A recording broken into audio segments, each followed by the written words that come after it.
오늘 사도행전 17장 오늘 이 본 말씀은 바울이 데살로니가를 떠나서 아덴으로 가는 내용입니다. 아덴에서 바울이 이제 전도자니까 현장을 이렇게 쭉 둘러볼 거 아니겠습니까? 그러니까 우리가 이제 그 지역과 현장을 볼 때에 어떤 눈으로 보는가가 참 중요한 것 같습니다. 바울은 전도자입니다. 그리고 예수 그리스도의 해답을 가지고 답을 내린 사람이기 때문에 그 눈을 가지고 이제 현장을 보게 되는 거죠. 그러다 보니까 우상이 가득한 아덴 현장을 본 겁니다. 얼만큼 많았냐면 이 우상 신전이 한 300개가 넘었고요. 그 다음에 눈에 보이는 눈에 보이지 않는 이 우상이 한 3만 개 이상 정도 되었습니다. 우리가 성경 읽었지만 이름도 없는 신에게 이제 제단을 올려서 절을 하는 이런 이제 일들도 벌어진 거죠. 실제로 이제 우리가 우상 숭배 많이 하는 종교심이 강한 나라들을 가보면 이름 없는 신에게도 제단을 올리는 경우들이 있더라고요. 그러니까 그런 현장을 바라보면서 이 전도자 바울이 어떤 마음이 들었겠습니까? 이 지역이 참 좋구나. 이 데살로니가 지역하고 좀 다른 현장이구나. 여기 살면 좋겠다. 이렇게 본 게 아니라 마음이 격분했다고 했습니다. 그래서 오늘 이제 이 말씀을 가지고 이 말씀의 제목을 전도자 바울의 마음과 결단이라고 말씀의 제목을 삼았습니다. 이 아덴 지역은 고린도전서 2장하고도 연결되어집니다. 그래서 고린도서 2장과 함께 이 말씀을 가지고 오늘 여러분과 함께 하나님 말씀의 은혜를 나누고자 합니다. 바울은 가는 곳곳마다 복음을 전했지만 핍박 또한 받았습니다. 그러니까 우리가 예수 그리스도의 복음을 전하면 그냥 만사 형통되고 많은 응답을 누리면 좋겠지만 그렇지 않는 것이죠. 성경은 유대인의 회를 사단의 회라고 표현하고 있습니다. 또 많은 핍박자 현장을 쳐다보면서 그것은 유대인의 회가 아니라 사단의 회라고 계속 성경은 말씀하고 있는 거죠. 그래서 핍박이 오면서도 그 핍박을 문제를 삼지 않고 그 핍박을 지나가면서 끊임없이 계속 복음을 전했던 인물이 바울이었습니다. 이 데살로니가 지역에서도 핍박이 임하니까 바울 혼자 이동하지 않습니까? 이동하다 보니까 하나님이 아덴이라는 지역으로 이동하게 되었어요. 이 아덴 지역에서 현장을 가만히 보니까 우상숭배가 너무 강한 지역인 거죠. 또 그들이 이제 철학도 굉장히 강한 도시가 이 아덴 지역이었습니다. 그리고 이제 오늘 바울이 이제 변론을 하면서 그들과 말장난을 계속 하는 겁니다. 말싸움들을 계속 하고 있는 거죠. 그래서 나중에 바울이 깨닫습니다. 이 복음은 말로 되는 게 아니구나. 하나님의 능력으로 가능한 것이구나. 그래서 바울이 나중에 결단하게 됩니다. 오늘 이 말씀이 그와 같은 말씀이고 우리도 현장에서 하나님이 주시는 이 그리스도의 복음의 메시지를 가지고 영적인 눈으로 세상을 바라봐야 될 것이고 또 우리는 그 속에서 하나님이 주시는 마음을 가지고 또 결단하는 오늘 이 시간이 되어야 되겠습니다. 바울은 마음이 격분했다고 했습니다.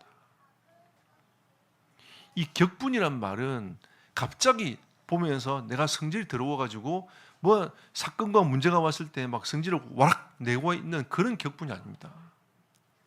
어떻게 보면 이게 빌드업을 계속 하는 거죠. 현장을 보니까 우상이 많아. 그렇구나. 안타깝네.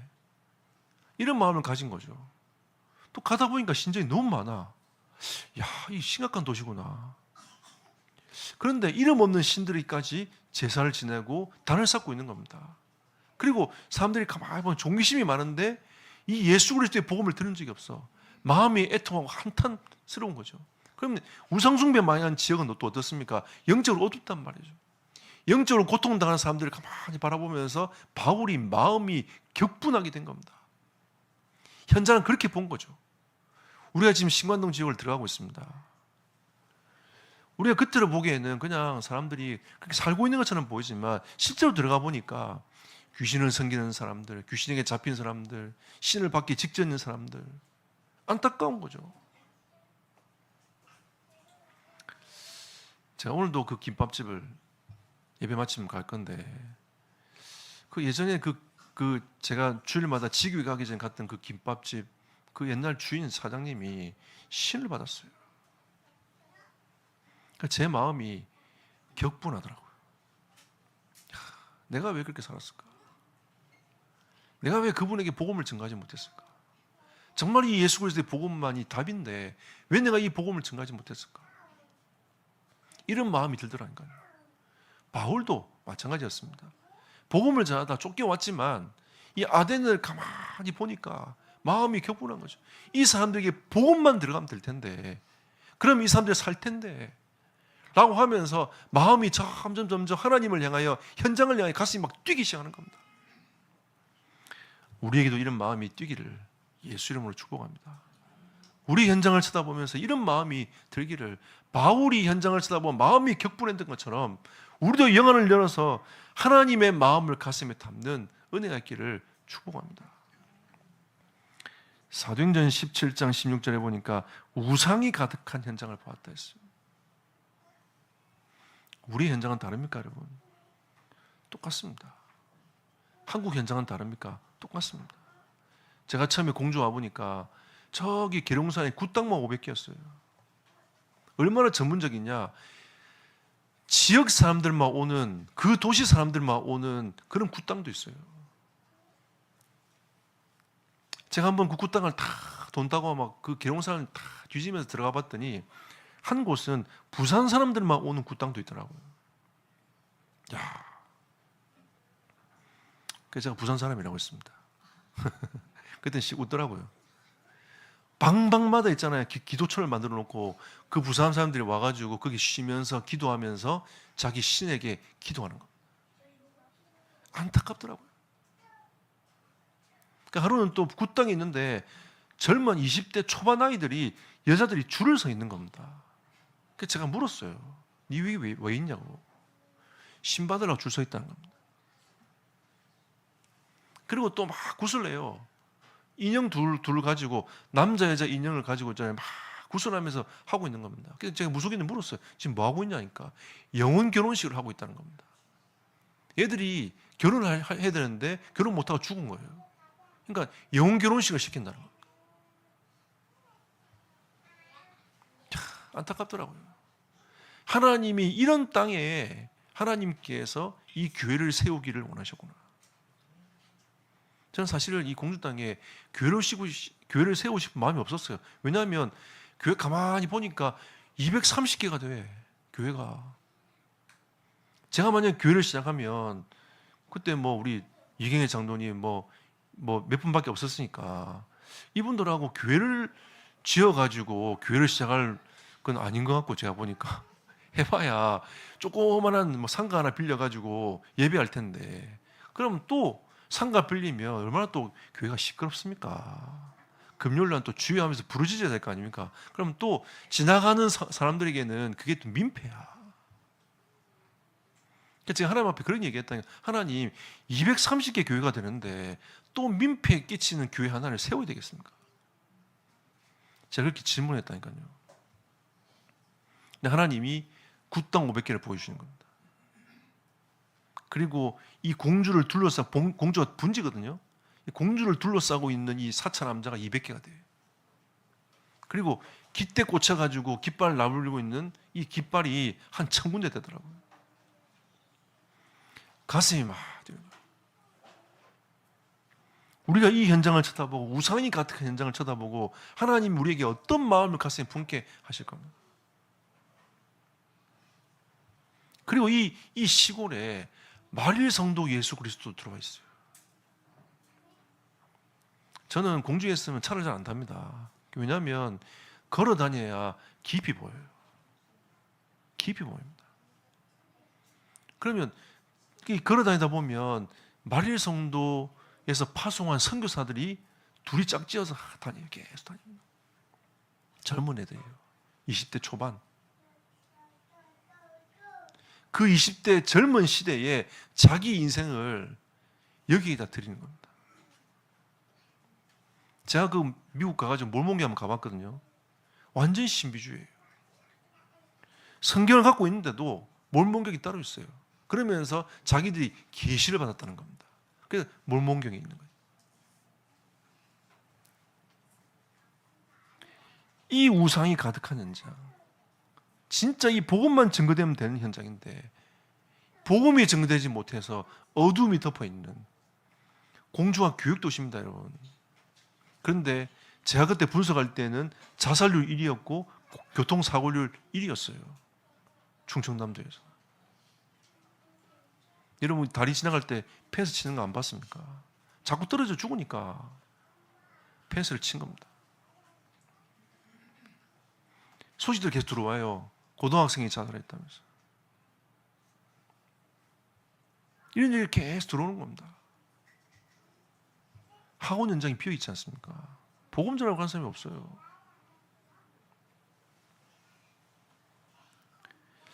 마음이 격분하여 바울이 아덴 현장을 쳐다보면서 마음이 격분한 겁니다. 이 격분은 그와 같은 거예요. 계속 현장을 쳐다보니까 하나님의 마음이 계속 가슴에 담기는 거죠. 17장 23절에 보니까 두루 다니며 그랬습니다. 아덴 현장을 쭉 바라보니까, 근데 또 이 하나님이 선교사를 보내어서 이 호남권 지역을 선교하기 위해서 하나님이 어디에다 센터를 줬느냐? 공주에 뒀어요. 참 신기하죠. 공주에다 센터를 둬가지고 호남권 지역으로 파고들어가도록 하나님이 여기에 센터를 둔 겁니다. 그러면 우상이 가득한 현장에 하나님의 마음이 가장 들어와 있는 현장이기도 하단 말이죠. 여기에 우리 교회가 딱 서 있는 겁니다. 우리는 전도자의 발걸음을 가지고, 전도자의 눈을 가지고 우리의 지역을 쳐다봐야 돼요. 우리 교회는 12군데서 옵니다. 12군데 현장이에요. 여러분이 살고 있는 그 현장을 이와 같은 마음으로 쳐다봐야 됩니다. 하나님 그거 보라고 우리에게 말씀하신 거죠. 23절에 보니까 알지 못하는 신을 섬기는 단들이 계속 보이는 겁니다. 어떤 사람들 보면 이름 없는 영혼들에게, 내가 잘 모르는 영혼들에게 내가 준다면서 뿌리는 사람도 있어요. 사도행전 17장 17절에 보니까 날마다 만나는 사람들과 변론했다고 했습니다. 바울이 얼마나 가슴이 뛰었겠습니까? 만나는 사람들과 함께 변론한 겁니다. 지금 이 우상들이 많지 않냐? 이게 왜 이런지 아느냐? 하면서 그들과 함께 계속 변론한 거죠. 바울이 이 전도자의 마음을 가지고 입술을 열어가지고 계속 얘기하고 있는 겁니다.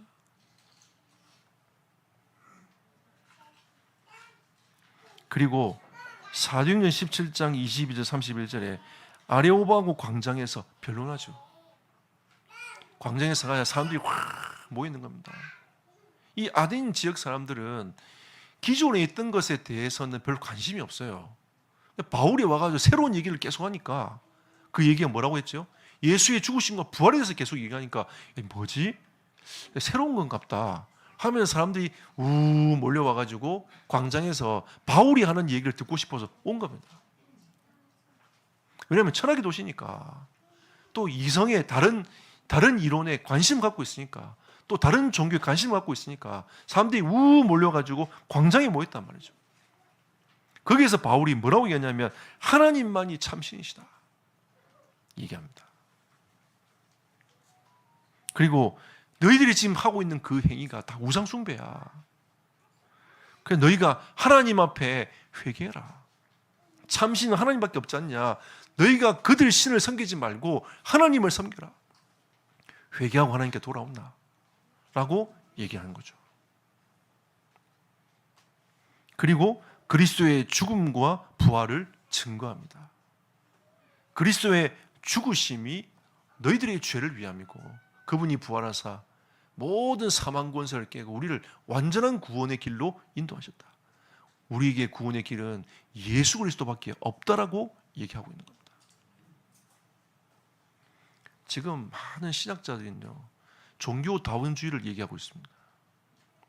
종교 다원주의를 쉽게 설명하면 뭐냐면 산에 정상을 올라가는데 이쪽 A 길도 있고 B 길도 있고 C 길도 있지 않냐. 정상만 가면 된다. 기독교도 그 정상으로 가는 길 중에 하나야. 이렇게 얘기를 하고 있어요. 그러니까 종교 통합 운동을 할 수 있는 거예요. WCC가 종교 통합 운동이거든요. 무당도 부르고 스님도 불러가지고 이래가지고 있잖아요. 종교 통합 운동 한다면서. 여러분 이게 보면 굉장히 좋아 보입니다. 기독교가 이제 종교 통합, 종교를 다 품고 가는구나. 근데 이게 성경은 그렇게 말하고 있지 않아요. 하나님을 만날 수 있는 길은 유일한 길입니다. 오직 예수만이 하나님 만날 수 있는 길인 거죠. 바울이 어떤 복음을 얘기했습니까? 유일한 복음을 설명한 겁니다. 우리는 그러면 어떤 마음이 바울의 마음이 격분한 게 뭐냐? 예수만 믿으면 되는데, 예수만이 길인데, 예수 아니면 저 영적 문제에서 해결받지 못하는데, 저 시달림에서 그 귀신에서 벗어날 수 없는데, 예수만이 답이고 길인데 라고 답을 가지고 있는 바울이 현장을 쳐다보니까 마음이 거기서 애타는 겁니다. 안타까운 거죠. 그래서 바울은 마음이 격분한 겁니다. 현장 쳐다보면서. 하지만 바울이 복음을 전했지만 17장 34절에 보니까 소수가 그리스도께 돌아옵니다. 많은 자들이 회심한 게 아니라 소수가 회심해요. 한 영혼이 주님 앞에 돌아온 것도 사실은 어떻게 보면 큰 거지만 바울의 관점에서는 이게 성이 차지 않는 거죠. 바울은 어떻게 전도사역했습니까? 제자를 찾아서 교회를 세웠어요. 이게 바울의 사역이었습니다. 여기는 제자를 찾아 교회를 세울 수 있는 그런 지금 시간이 아닌 거죠. 그러니까 바울은 가슴이 타는 겁니다. 자기 나름대로 이거를 점검했을 때에 내가 전도를 실패했구나 이렇게 생각을 한 거죠. 내가 전도를 제대로 못했구나. 내가 내 마음의 격분함이 하나님의 능력보다 내 마음이 더 앞섰구나 라는 것을 나중에 고린도에서 바울이 회고하면서 얘기를 합니다. 그래서 바울이 어떤 결단을 하냐? 두 번째로 복음의 능력을 내가 붙잡아야 되겠다. 오직 복음의 능력만 내가 증거해야 되겠다. 이렇게 깨닫고 바울이 결단을 딱 하게 됩니다.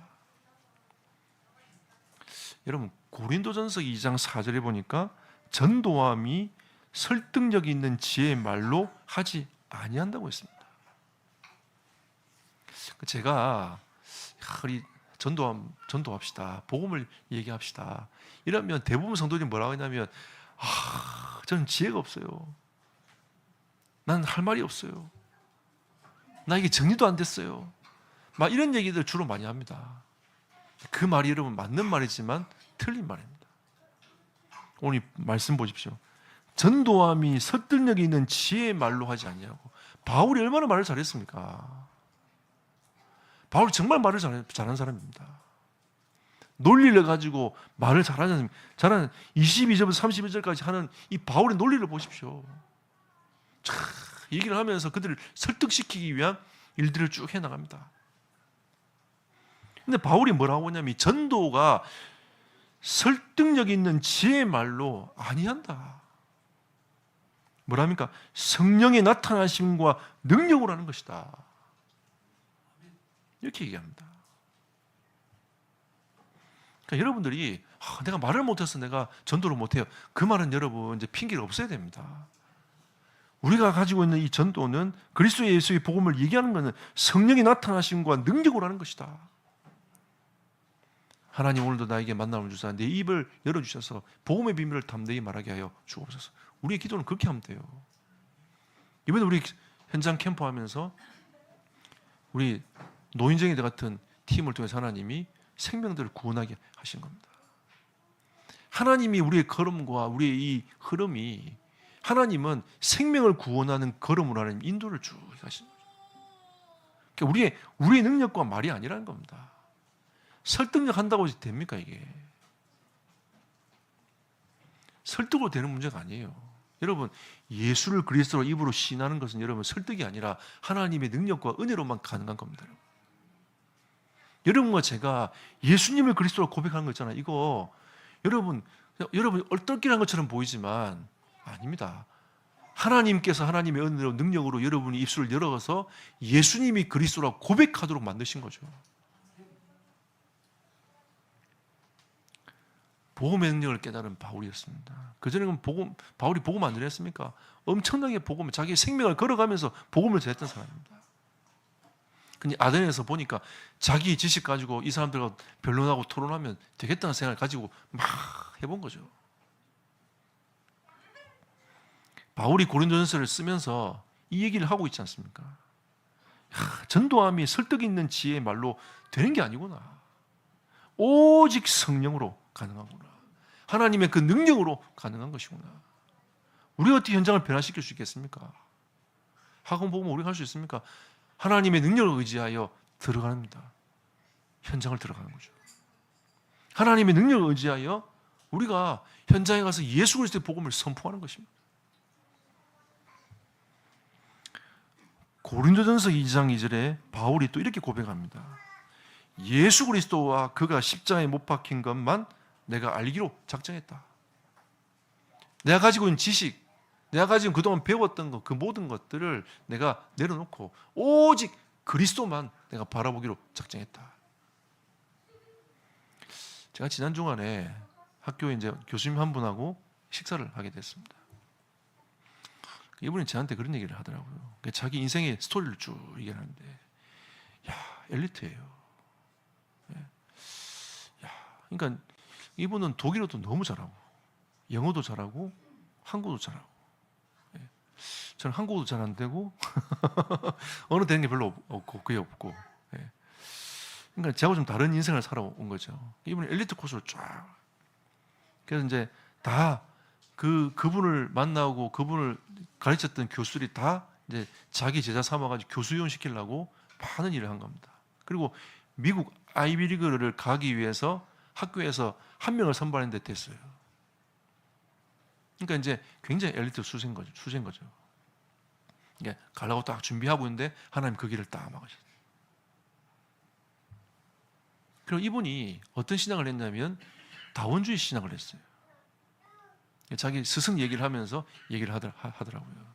뭐라고 얘기하냐면 처음에 처음 대학원을 들어가가지고 뜨거운 마음을 가지고 이제 신학자요 목사로서 내가 그 길을 가야 되겠다 마음을 딱 먹었는데 딱 교수가 들어오자마자 아직도 예수를 동정녀 탄생을 믿는 사람이 있냐면서 그 시작하더니 모세 오경을 신하라고 취급해버리고 그리고 자기와 함께 공부했던 모든 신학생이 나중에는 다 어떤 사상이 들어갔냐면 다원주의 사상이 다 들어가더랍니다. 다 그 얘기하고 있더래요. 그러면 제가 이제 예전에 신학교에서 배웠던 교회사 배웠던 그 교수님이 있는데 그 교수님하고 잘 아는 거예요. 그 자기 교수 밑에 바로 직계 제자 두 분인 겁니다. 제가 그런 얘기했어요. 그분이 예전에 신문 칼럼에다가 예수는 석가와 똑같다 이렇게 칼럼을 냈다면서요. 웃으시더라고요.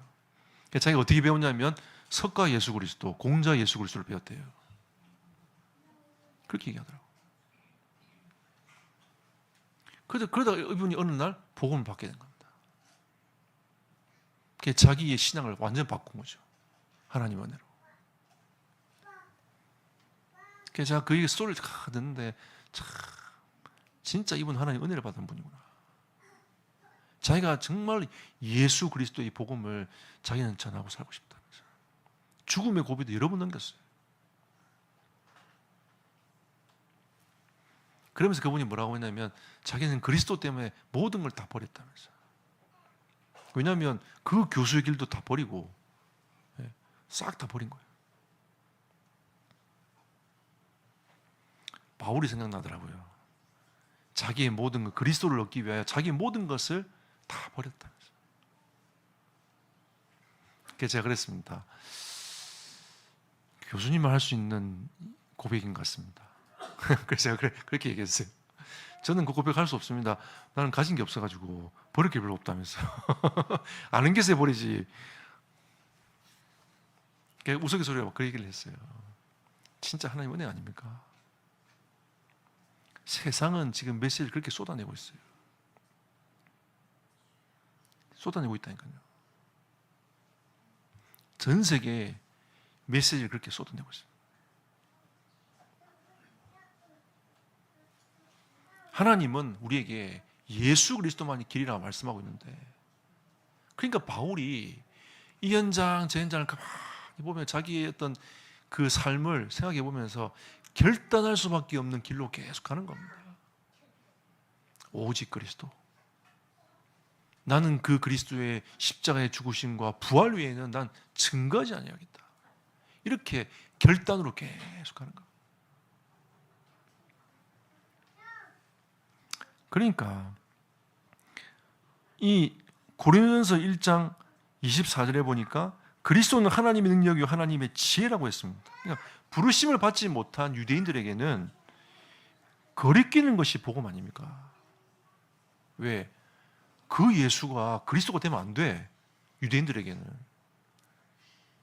우리가 십자가에 못 박혀 죽인 그 예수가 그리스도가 되면 안 된다니까요. 그러니까 그 유대인들에게는 거리끼는 메시지입니다. 열받는 거죠. 근데 이방인들에게는 미련하게 보이는 겁니다. 여러분 생각해 보세요. 철학을 공부하고 이성을 공부하고 있는 그 아덴 지역에서 오직 예수 그리스도 얘기하니까 이렇게 나오는 거죠. 네가 잘 몰라서 그래. 여기도 길 있고 저기도 길이 있는 거야. 하면서 세상의 메시지를 막 쏟아내고 있는 겁니다. 그게 맞는 얘기냐, 이상한 얘기 아니냐 하면서 새 메시지를 쏟아내는 겁니다. 그 이방인들에게 미련하게 보는 거죠. 우리가 오직 예수 이렇게 하면 우리는 막 가슴이 막 불타고 하지만 세상 사람들이 보기에는 미련한 것들, 아직도 저런 인간들이 있구나 이렇게 보는 겁니다. 여러분 아직도 이런 인간이 있구나라고 보는 성도들이 되시기를 축복합니다. 여러분 그러니까 인생이 되도록 여러분 하나님 앞에 축복받으시기를 축복합니다. 그러면서 부르심을 받은 사람들에게는 그리스도는 하나님의 능력이요 지혜가 된다. 여러분에게는 하나님의 능력, 이 복음이 하나님의 능력이 되고 지혜가 되는 것입니다. 그러니까 이 복음의 비밀을 누가 알 수 있겠습니까?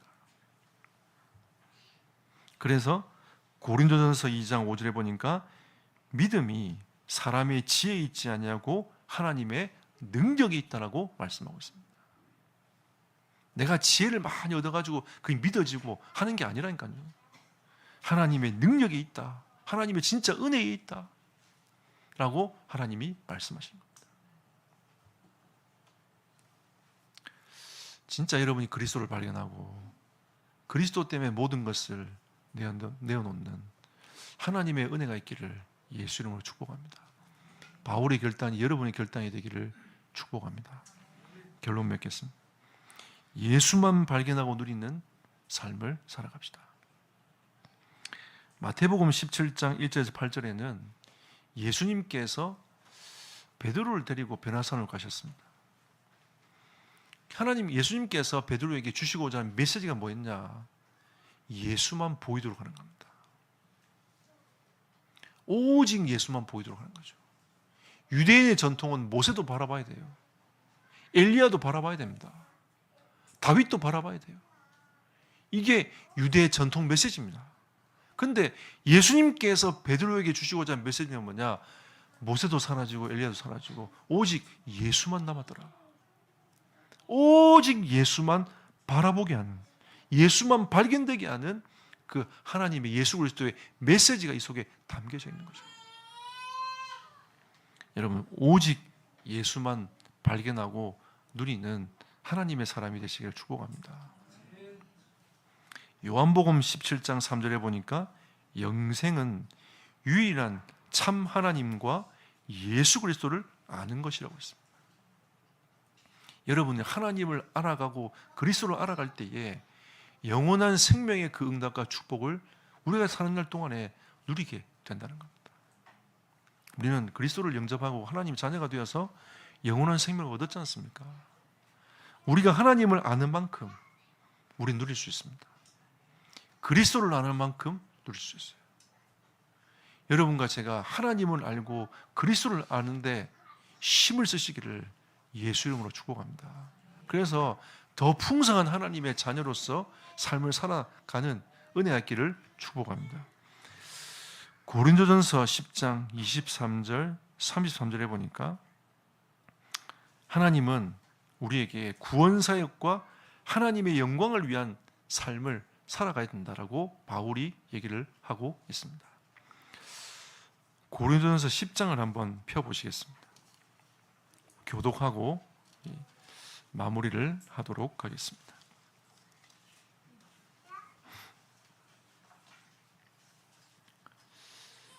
고린도전서 10장 23절로 33절까지 말씀입니다. 신약성경 275페이지에 있습니다. 교독을 해봅시다. 모든 것이 가하나 모든 것이 유익한 것은 아니요 모든 것이 가하나 모든 것이 덕을 세우는 것은 아니니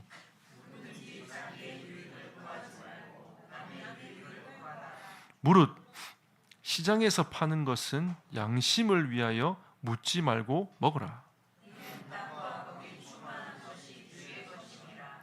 불신자 중 누가 너희를 청할 때에 너희가 가고자 하거든 너희 앞에 차려놓은 것은 무엇인지 양심을 위하여 묻지 말고 먹으라.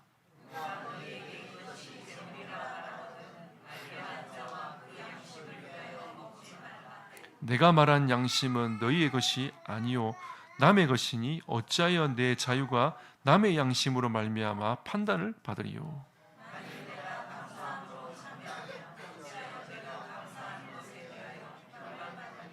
그런즉 너희가 먹든지 마시든지 무엇을 하든지 다 하나님의 영광을 위하여 하라.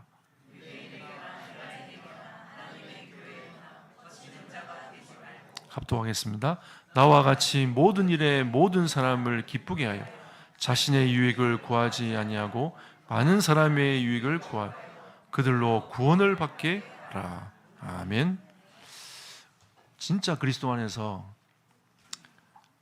복음을 위한 하나님 영광을 위한 삶을 살아가시기를 예수 이름으로 축복합니다.